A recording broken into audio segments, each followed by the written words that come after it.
thanks for having us in your office. Quite an office. Not bad. It is fantastic to be able to work outside. Yeah. Get paid to work outside and get paid to exercise. Those were the first two things that I really thought about when I started caddying, and I still love it today. You were always, in fact, back in your sports days, you seemed, you I guess, were fascinated by caddies and their relationship with the players and their role in that whole world. Exactly. And I always loved golf. Learned that from my dad, who had a love for the sport. And watching the golf on television and covering different golf tournaments, I would be more intrigued and fascinated to watch the caddies and to see what they did. And the golfers are really good and fun to watch, but the caddies fascinated me. They always have great weather. You know, you think about the PGA and Champions Tour and the LPGA. They're moving around where it's always good. Yeah.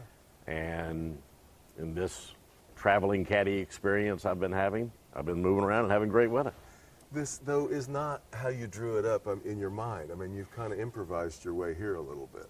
Absolutely, because my thought was, how can I get a bag on the PGA Tour? And then I learned real quick, you know, that doesn't happen. You got to really pay your dues, which is similar to broadcasting. You pay your dues in the small markets, and then you move to a market like Detroit and other jobs.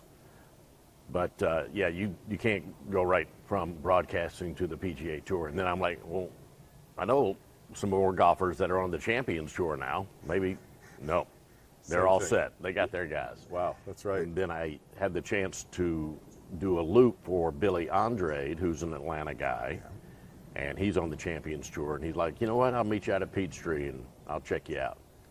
And we had a great time out on the course, and Billy Andrade's a fun guy, and he was giving me some pointers on the course. And so I asked him afterwards, and I'm like, what do you think? He's like, no.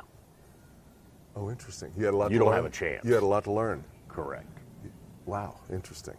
And you're still learning that right now. Still learning. I am. It's a job of anticipation, which I think it applies to a lot of jobs. Yeah. But it's a job of anticipation. You got to think ahead. You got to be one step ahead of the golfer. Yeah. And you have to learn their idiosyncrasies, what they like. Everybody likes different things. They like a good conversation, or they don't like any conversation at all. So for a guy who got paid to talk a lot, that was something to adapt to as well. Well, you still have that same voice that everybody became so familiar with over the years, for long before they actually even saw your face back in the CNN days. That's right. So, I think it'd be better for you to explain your course of what happened. Because you were in Detroit for 3 years. You were the sports guy when I got there. We sat next to each other for a while. What happened then? Then the contract wasn't renewed, and that was a big disappointment and setback to me, because I loved working in Detroit. Such a great sports town and such great people in Michigan. And it was knocked me on my heels. But at the time, I had an interest to maybe do entertainment reporting, work for ET back in the mid-90s. So let's go to LA, and I end up finding a job with Fox Sports Net, and they started a nightly highlight show to compete with ESPN, and we were doing a really good job. I had the chance to work with Kevin Frazier, who's now gone on to great success, and but they kept changing the management, and we just couldn't find the groove, and then they finally quit producing it. Yeah. And then I had I made some bad choices in LA, and that certainly knocked me on my heels and butt, and was a great, should I say great? It was a tough learning experience. But in the end, I'm very thankful that I'm still standing. Yeah. I guess there's a couple of things I want to ask you about it. Before I get to that, though, you also had some really unusual, you did voice work on video games, correct? Correct. So some people have heard you that way, the gaming community. Weren't you? You were one of the original anchors on one of those crazy, like American Gladiators kind of style shows. American Gladiators was in the early 80s, I think, originally, and then they brought it back in, I think, early 2000s, and they called me and they asked me to, be the quote-unquote play-by-play guy of American Gladiators. They would shoot all of the matches and all the competitions, cut it down, and then I would come in and act like it was live. Good Hollywood stuff. Yeah, no kidding.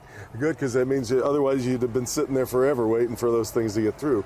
But describe for me how you came upon your almost iconic style, because it was so unique. It was, to a lot of people, I guess they would describe it as over the top. Oh, yeah. Which I think you'd be fine describing it that way, right? Well, I got a lot of hate mail in the CNN days. Not so much in Detroit. There were, you never, one thing that broadcasting proves, or working in front of people proves, as you know, you're never going to please everybody. Nope. If there's one, they say nothing's impossible, it's impossible to please everybody. So you're always going to have some detractors. Yeah. But CNN was the standard of journalism in the 90s. And that's why Ted started it, because he wanted solid journalism and he maintained that high standard. And so here comes this loudmouth Atlanta guy. But when you're working and waiting for the West Coast games to end at 1 and 2 a.m. East Coast time, you get a little loopy. And there's nobody around. It's just the skeleton crew waiting for the late games, West Coast games. And nobody's watching. Nobody's going to watch this. Well, dumb Van Earl, they replay every hour until 11 a.m. the next day. So, yes. Working the overnight shift got you a lot of exposure, and I just got kind of goofy and, well, let's give it a try. But the real reason for the enthusiastic delivery was that I just love sports, and I would get excited watching sports. Yeah. And then being blessed with a strong voice just kind of made me over the top, obnoxious, and loud. I've always tried to, and I never asked you this back at the time. You had certain phrases that were very much your own. If somebody was thrown out at the plate, they were me at the dish. Yes. I'm trying to picture if you were like Eminem at home at night, scribbling down all these little things that this is going to be my catchphrase. Well, a base runner is alive until he gets thrown out. And then he's no longer alive. He's meat.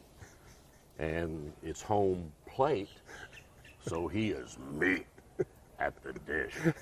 That's right. You had a billion of them at the time. Los Angeles. Los Angeles, where you would eventually end up living even. Yeah. When I got to Detroit, it was all about deep. Over the wall in right field. Left field. Yeah, exactly right. Yeah. Had a great interview with Barkley when my first year in Detroit, when I think he was with the Sixers still, and he and I had connected while in Atlanta, and he was a fan, I guess.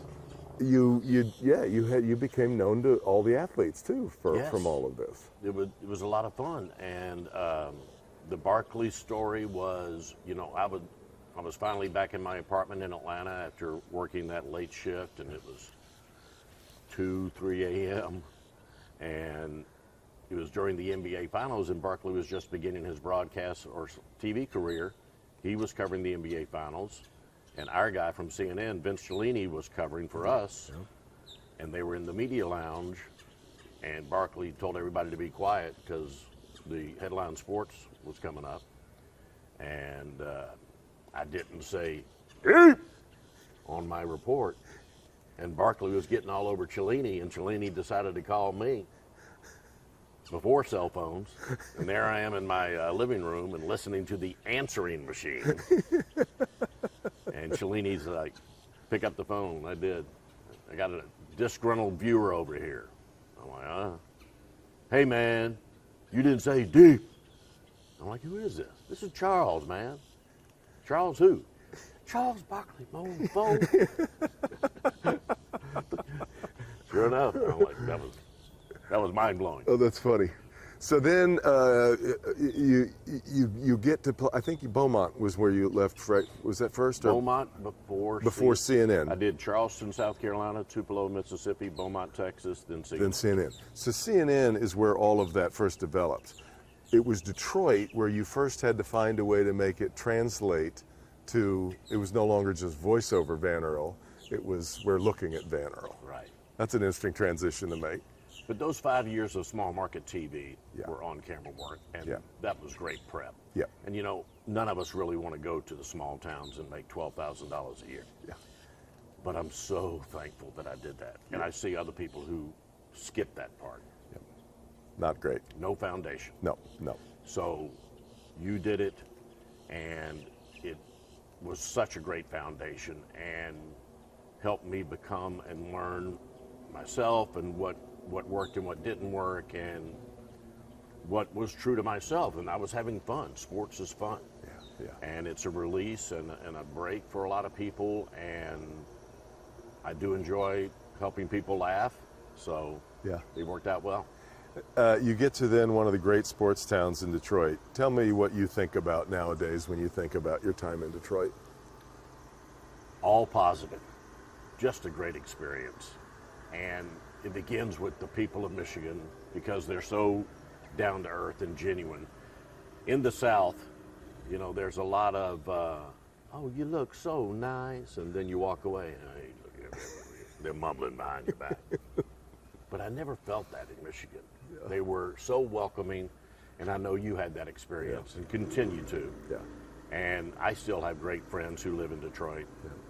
It was certainly 3 of the best years of my life, much less my career, because of the kindness of the people and because of the passion of the sports fans. Yeah. It's just amazing that they're so loyal.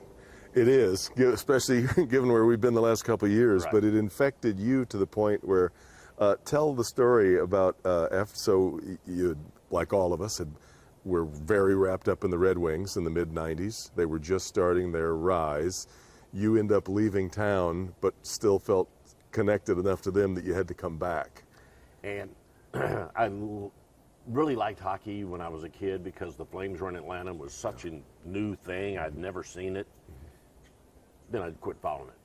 You get back to Detroit, and the Red Wings are no longer the Dead Wings, and Stevie Yzerman's the captain, and Scotty Bowman comes in, and they begin their ascent. And just the 3 years that I was there were filled with disappointment. The loss in Game 7 to San Jose, getting swept by the Devils in the Cup final.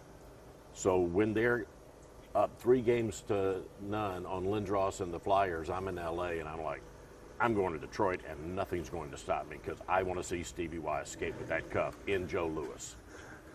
And I was there, and I was standing in the lower bowl, and I saw that hockey hero of mine lift that cup because he had worked so hard for it. And I mean, I bawled. I was just flowing tears. Yeah. I was so happy for that guy and so happy for all those guys on that roster. Yeah. And then I go into the locker room, and it works out great that I'm not working. I'm just celebrating with them. And then they invite me to the team party. Okay, let's go. And then I'm standing off to the side, and I'm leaning against the wall, standing next to Stevie Y. And I'm like, can you believe this? And he's shaking his head no. And then in the middle of the room is the Stanley Cup, and all his teammates are celebrating. And then one of them calls me over. And I drank champagne out of the freaking Stanley Cup. Number one sports experience of my life. Pretty darn good. What a thrill. Yeah, pretty good. I don't know if you remember, you and I, in fact, you taught me how to do this when I got there. We would go over between the newscasts, we would walk over to Joe Louis and stand in the Zamboni entrance. Big Al Sabatka. Big Al, who they let go rather infamously last year. But we'd watch 2 periods of hockey and then walk back to the How station. great was that? That's pretty darn good, right? I mean, how can you not fall in love with hockey when you're standing right there at ice level right. at the Zamboni entrance? Yeah. And they're battling right in front of you, 2 feet away. Really great. Oh, that's really how you fall in love with it. Yeah. And then you get to know the guys while you're interviewing them and covering them. And the hockey players have such a humility to them and such an air of gratitude. Yeah. It's really enjoyable. They're very real, yeah. Okay, well, let's talk about the bad part. Tell me about when you first got in trouble in LA and how that happened. I had I'd been demoted because they went out and hired Keith Oberman and Chris Myers because it wasn't moving fast enough for the top brass. However, in reality, we were really competing with ESPN, and they had a 20-year head start. So, come on, man, you got to be realistic. So I got demoted, and me and my ego did not take that well, and bitterness became a big part of me. And then I discovered or found cocaine, and that was not a good thing. And I became addicted. And after maybe 3 years, when I began to wake up in the morning and my first thought was, where can I get some more? Not a good thing. Yeah. Not a good thing. So it was controlling me, and I checked in for treatment and was planning to be there for 30 days and ended up staying for 60, which I'm very glad I did. And that was a great experience in itself. Such a liberating, freeing experience to go through treatment, solid treatment center facility, small but really quality people. And it was obviously a life-changing experience for me. It's rare, isn't it, for it to work the first time, right? With treatment, or does it work that way mostly? I wouldn't say rare. Okay. I would say it doesn't work all the time. But I think you hear more about folks who have to go back repeatedly. You hear more about that. Yeah, I bet I'm sure that's I right. think there's probably a 70% success rate. Yeah. That's a guess. That makes sense. So, and then I believe, for a while you were working in the treatment world, right? I was. Yeah. I went back and started working at the treatment facility in Long Beach, California, where I was a resident.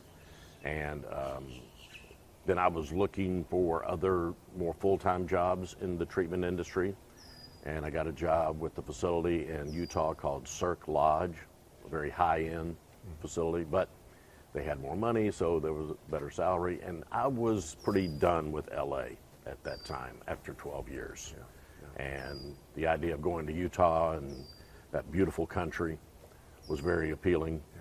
Now, the Mormon culture was a little wacky, but it was certainly is a beautiful part of the country, and really enjoyed that. Yeah.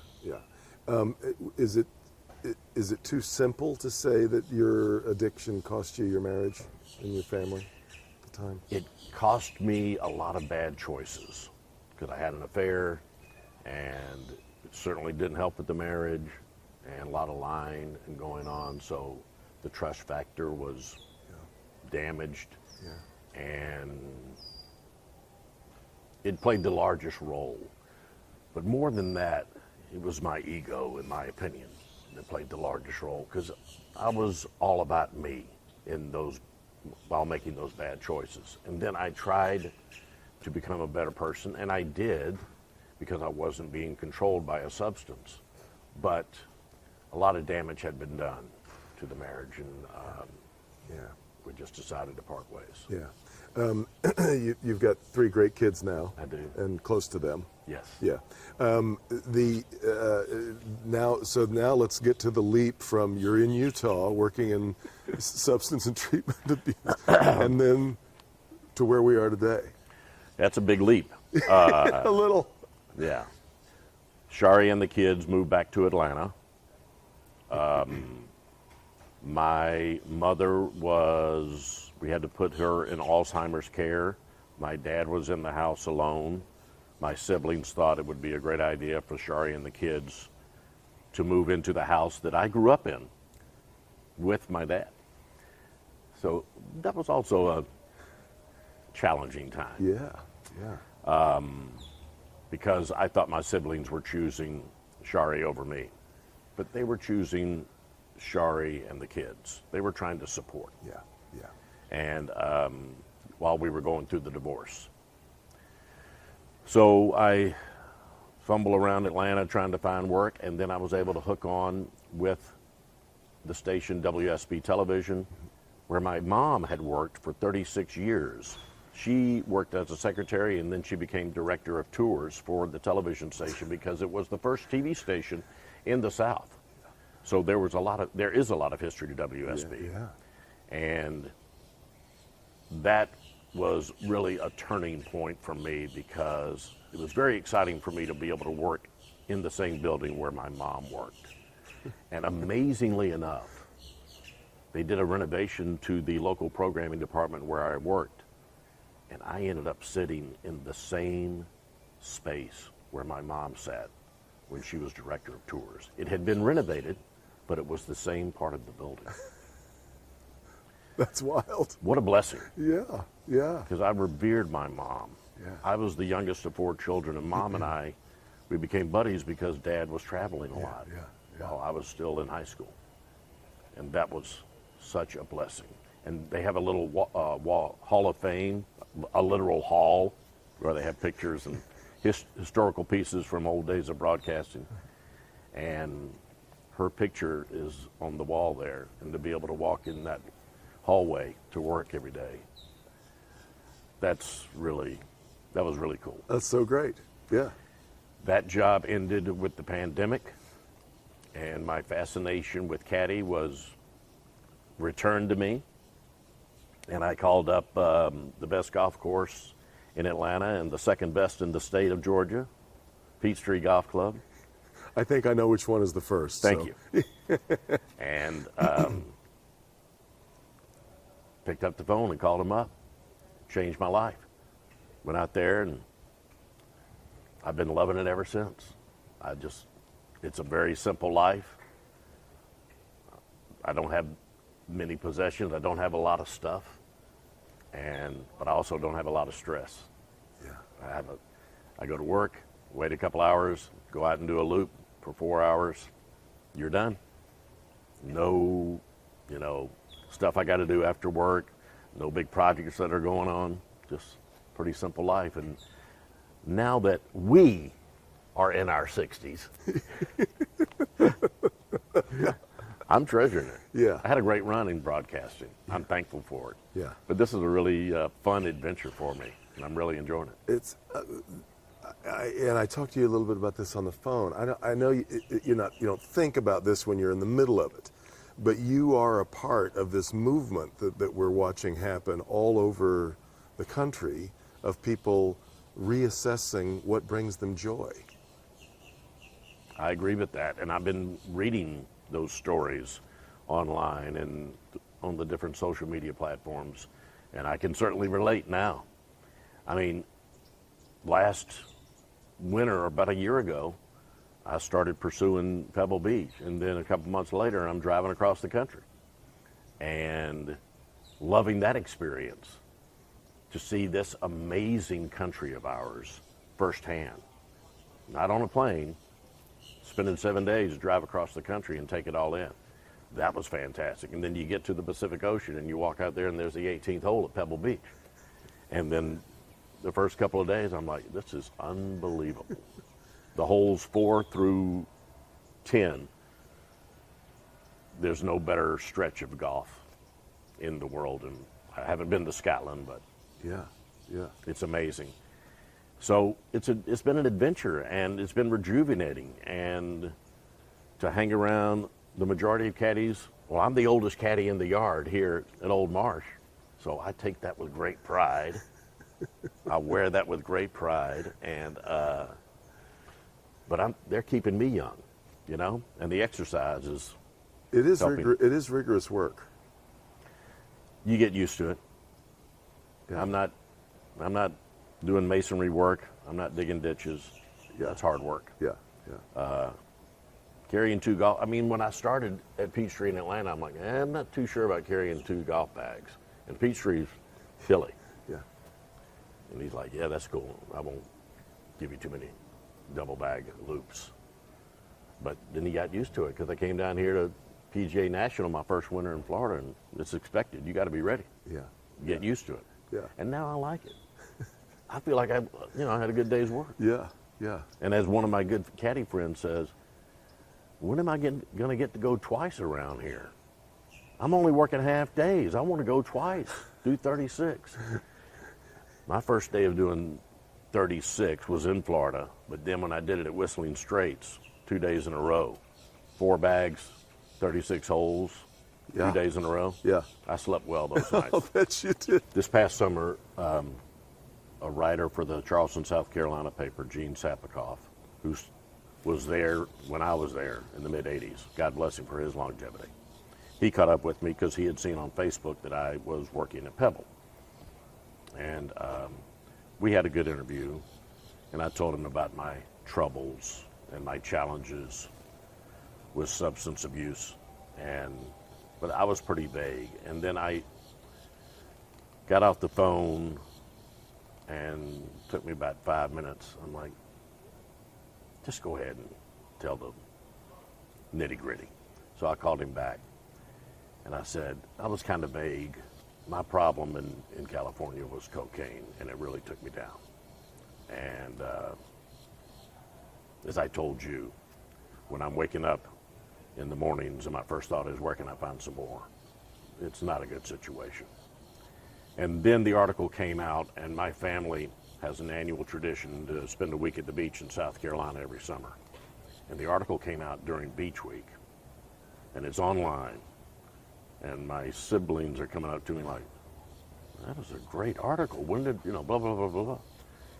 But when I saw the word cocaine in print for the first time, I was like, man. And I was embarrassed to be at Beach Week with my family. But then for my siblings to react so positively and say, man, that took a lot of guts. And even they didn't really know that cocaine was the main reason for my downfall. They thought it was alcohol. And they go hand in hand. Mm-hmm. Mm-hmm. But, Wow. So it was scary that it came out in print, but to be there with my family, who I've always been close to and still am, when it came out, that was also a blessing. Yeah.